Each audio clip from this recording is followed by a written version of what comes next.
ಆಗಲೇ ಸಮರ ನೋಡನ್ನ ಬಾಗಿಲದ ಬಿಗ್ರ ಅದೇ ಅದೇ ಬೇಕೈತೆ ಕಾಯಿ ಬಣ್ಣ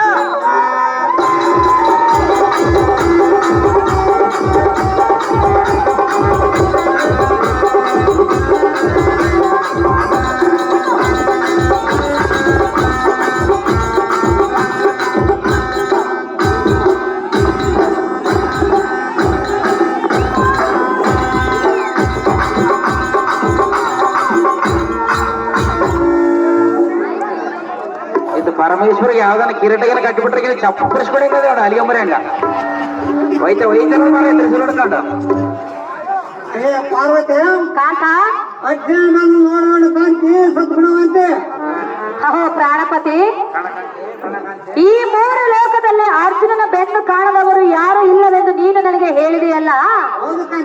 ಅರ್ಜುನನ ಬೆನ್ನು ನೋಡಬೇಕೆಂದು ನಾನು ನಿನ್ನ ಪಂಥವನ್ನು ತೊಟ್ಟೆ. ನನ್ನ ಪಂಥವನ್ನು ನೀನು ಈಗ ನೆರವೇರಿಸಿದೆ. ಅರ್ಜುನ ಬೆನ್ನನ್ನು ನಾನು ನೋಡಿದೆನು ಕಾಂತ ಗುಣವಂತ. ತಗಂಗೆಮ್ಮ, ಇದೇ ಊರಿನ ಯಾವ್ದು ಗುಪ್ತ ಕಾಣಿಕೆಯಾಗಿ 100 ರೂಪಾಯಿ ಕೊಟ್ಟರು ನೋಡಂಗೆಮ್ಮ ಪಾರ್ವತಿಗೆ. ಇದೇ ಊರಿನವರು ಗುಪ್ತ ಕಾಣಿಕೆಯಾಗಿ 100 ರೂಪಾಯಿ ಕೊಟ್ಟರು. ಹೆಸರು ಹೇಳದಲ್ಲಂತೆ ಅವ್ರು. ಹೆಸರು ಹೇಳಿದ್ರೆ ಊರಿಗೆ ಬರಂಗಿದ್ರೆ ನೀವು ಅಂತಾರೆ. ಅವರಿಗೆ ನನ್ನ ತುಂಬ ಹೃದಯದ ಧನ್ಯವಾದಗಳು. ಇದೇನು ಆಶ್ಚರ್ಯ!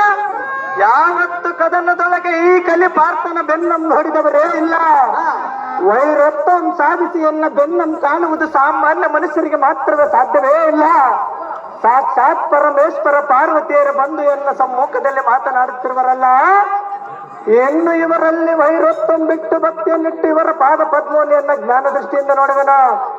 ಆಹಾ, ಜಗನ್ಮಾತೆಯಾದ ಪಾರ್ವತಿ, ಜಗದ್ರಕ್ಷಕನಾದ ಪರಮೇಶ್ವರ, ನಿಮ್ಮ ಪಾದಾರವಿಂದಿಗಳಿಗೆ ವಂದಿಸುವೆನು. ಎನ್ನಂ ಪರೆಯುವ ಭಾರವು ನಿನ್ನದೇ ಕೃಪಾಕರ. ನನ್ನ ಅಜ್ಞಾನಂದಕಾರದಿಂದ ನಿನ್ನಂ ತಿಳಿಯದ ಮನ ಬಂದ ಹಾಗೆ ನಿಲ್ಲಿಸು ಮತ್ತು ನಿನ್ನ ಕೈ ಕಾಲುಗಳನ್ನು ತಿಳಿದೆನು.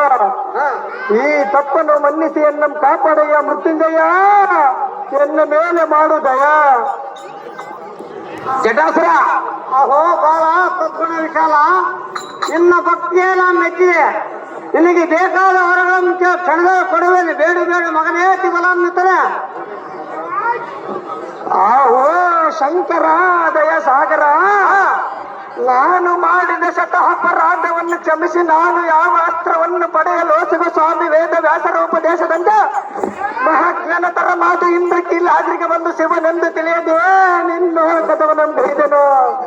ಆಹೋ ದೇವ, ನಾನು ಮಹಾಪಾಪಿಯಾದನು. ಇದನ್ನು ನಿನ್ನ ಮನಸ್ಸಿಗೆ ಹಚ್ಚಿಕೊಳ್ಳದೆ ನನಗೆ ಪಾಶುಪತಾಸ್ತ್ರವನ್ನು ಕೊಟ್ಟು ಕಳಿಸಿ ಸಲಹಬೇಕೆಂದು ತಮ್ಮ ಪಾದಾರವಿಂದಗಳಿಗೆ ಬೇಡಿಕೊಳ್ಳುತ್ತೇನೆ ಸ್ವಾಮಿ. ಸಜ್ಜನ ಪ್ರೇಮಿ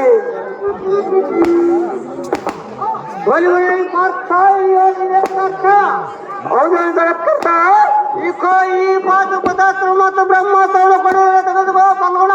ನಿನ್ನಿಷ್ಟವಂತಾಗಲಿ ಜಗತ್ಕರ್ತ. ಇಲ್ಲಿಂದ ಸುರಲೋಕವಾಗಿ ನಿಮ್ಮ ತಂದೆ ದೇವೇಂದ್ರನ ಮಾಡಿರುತ್ತಿರುವ